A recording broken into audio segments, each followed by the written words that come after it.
What's the strangest rule your family had that made no sense until you learned the real reason? My family had this super weird rule that I never understood until years later. We were never allowed to use the front door of our house. Like ever. Not for anything. Not when leaving for school. Not when friends came over. Not even when we ordered pizza. Everyone had to use the side door that led through our mudroom into the kitchen. TBH, it was embarrassing as a kid. When friends would come over, they'd naturally walk up to the front door, and I'd have to awkwardly redirect them like, "Oh no, sorry, we don't use that door," and they'd give me the weirdest looks. I remember when I was like 8, my friend Amara came over for the first time and went straight to the front door. My mom saw through the window and literally ran to intercept her before she could ring the doorbell. She practically dragged her around to the side entrance while giving this awkward explanation about family tradition and house rules. Poor Amara looked so confused and probably thought we were in some weird cult or something, lol. The front door wasn't broken or anything. It was a perfectly normal door with a deadbolt and everything. Sometimes I'd catch my mom staring at it with this weird, sad expression, but when I asked about it, she'd change the subject super fast. My dad was even more intense about it. If any of us kids even joked about using the front door, he'd get this scary, serious look and say, "We never use that door." End of discussion. The side door thing became such a huge part of our family identity that I just accepted it as normal after a while. Like, I stopped questioning it. Our house was on a corner lot, so the side door faced the street anyway,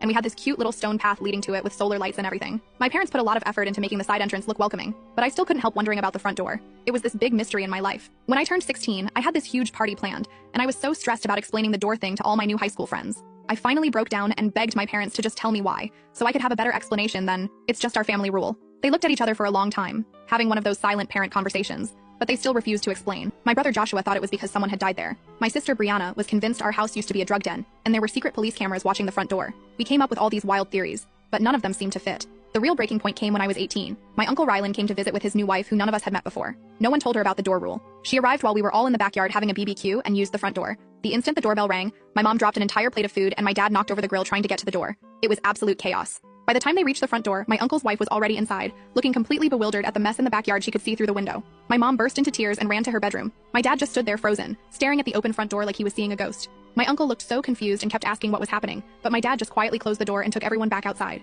That night, I heard my parents fighting for the first time ever. My mom was crying and saying, "It's been almost 20 years, Frank. Maybe it's time to let it go." My dad kept saying, "I can't. I just can't." I had never heard him sound so broken. I left for college a few months later, and the door mystery was still unsolved. Every time I came home for breaks, we still used the side door. It had been 19 years of this nonsense, and I was determined to finally get answers. Last Christmas break, I decided I couldn't take it anymore. I sat both my parents down and told them I wasn't leaving until they explained the front door rule. I was an adult now and deserved to know. What they told me absolutely broke